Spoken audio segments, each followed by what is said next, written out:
Video Pak Jokowi ngamuk kenceng pada para menteri 18 Juni 2020 yang 10 hari kemudian videonya baru dibuka ke publik membuat banyak orang timbul simpatinya kepada Pak Presiden dan membenarkan memang banyak menteri kabinet kali ini yang tidak kredibel, letoy, lemah syawat prestasinya. Kita tahu semua bahwa bernegara yang benar adalah hasilnya rakyat sejahtera, bahagia, dan sehat. Saat ini masih jauh dari utopia itu. Untuk mencapai ketiganya maka masyarakat harus menimbulkan enzim endorfin yang banyak, di mana enzim itu bisa timbul kalau rakyatnya bahagia, penuh senyum, dan tawa. Kalau enzim kortisol yang muncul merupakan enzim perusak jiwa karena muncul diakibatkan kemarahan, kebencian, dan kekecewaan. Maka bagaimana negara Indonesia bisa menjadi negara yang berdaulat kalau yang muncul di banyak masyarakat enzim perusak tersebut? Untuk menjadikan negara berdaulat, rakyat sejahtera, bahagia, dan sehat yang menimbulkan endorfin, maka pilar bernegara harus bermanfaat secara ekonomi, manfaat secara kemanusiaan, dan bermanfaat atas kedaulatan wilayah negara dari segala macam kepentingan asing. Jadi kepada Pak Presiden, agar ke depan Bapak tidak perlu repot-repot marah-marah lagi, sebaiknya aktifkan Sesda Lobang, Sekretaris Pengendalian Operasional Pembangunan seperti dulu di bawah Pak Solihin GP. Fungsi kontrol kinerja para menteri dan kementerian seperti irjen di setiap departemen. Maka Sesda Lobang adalah counter dan penyemprit menteri yang tidak perform. Lalu sekali lagi mengenai pemilihan tim kabinet dan pejabat teras kemarin di Oktober 2019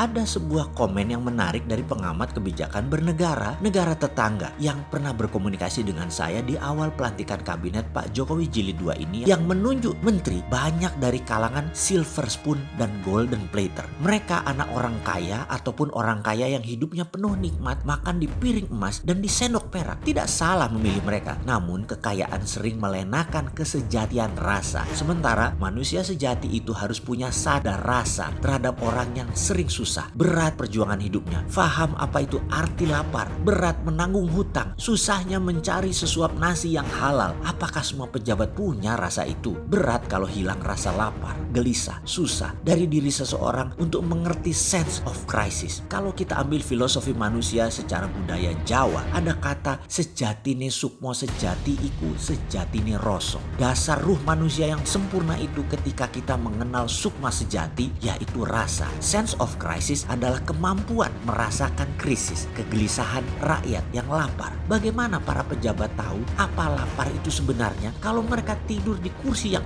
makan di golden plater dan silver spoon? Orang di sekelilingnya sugih gih, walaupun nggak tahu duit mereka dari mana sumbernya. Setiap hari ngumpul dengan mereka yang dapat data dari media sosial dan media mainstream alias data umum yang banyak dimanipulasi menjadi tidak nyata. Bagaimana bisa pejabat mengenal rasa krisis? Bagaimana rasa krisis itu ada kalau data didapat telah diseleksi dulu memakai protokol kementerian yang nggak ada rasanya lagi datanya? Atau sewaktu berkunjung ke lokasi, sesuatu lokasi yang sudah disiapkan dan diseleksi sehingga datanya bukan data yang benar. Pertanyaan sederhana, kapan kalian bersentuhan dengan manusia kebanyakan yang lapar, yang bingung listrik naik, yang bingung dipajaki sana sini? Ya kami ini manusia pada umumnya. Kapan kalian pernah ketemu? Rutinitas dokumen di kantor kementerian bisa melalaikan rasa kemanusiaan. Wajarkah hal itu? Sangat wajar. Namun kalau kita sebagai pejabat mengenal apa itu arti perjuangan hidup, apa itu artinya beratnya mencari makan setiap hari, maka self defense Anda akan muncul ide brilian untuk membantu rakyat. Percaya saya, kalau Anda memang punya rasa, maka instrumen ilahi akan bekerja dengan alami membantu Anda. Kalau Anda pejabat tidak bisa mendengar dan merasakan instrumen ilahi tadi, Anda sudah mati rasa. Anda bukan manusia lagi. Anda pasti bisa menjadi buas, menjadi bengis karena hilang rasa kemanusiaannya. Maka pasti self defense-nya bukan solusi yang didapat, tetapi menyalahkan selain dirinya alias yang salah di luar dirinya. Itulah manusia kalau sudah hilang rasa. Manusia sudah mulai panik. Sungguh manusia sejati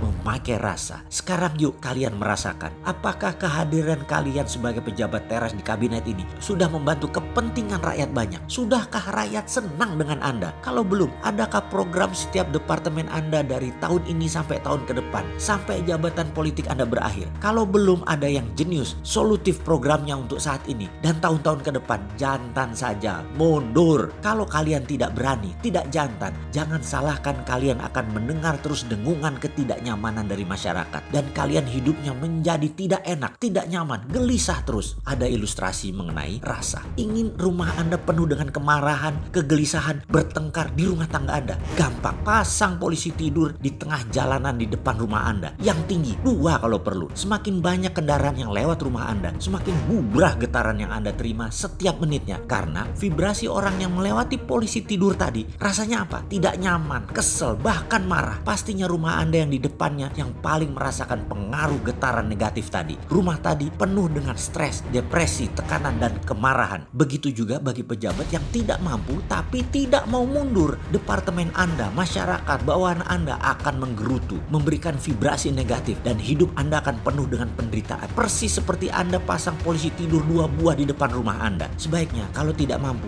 ya mundur segera. Jangan sampai dimundurkan. Anda mentalnya malah rusak nanti. Mundur diri sendiri itu lebih anggun. Dengan mundurnya beberapa menteri yang jujur, juga pejabat di lingkar istana lainnya, hal ini akan membuat Pak Presiden mudah kerjanya. Jadi kepada sahabat pejabat negara Indonesia yang saat ini sedang menjabat, selamat merenung, selamat menemukan sukma sejati dalam diri, selamat menikmati rasa.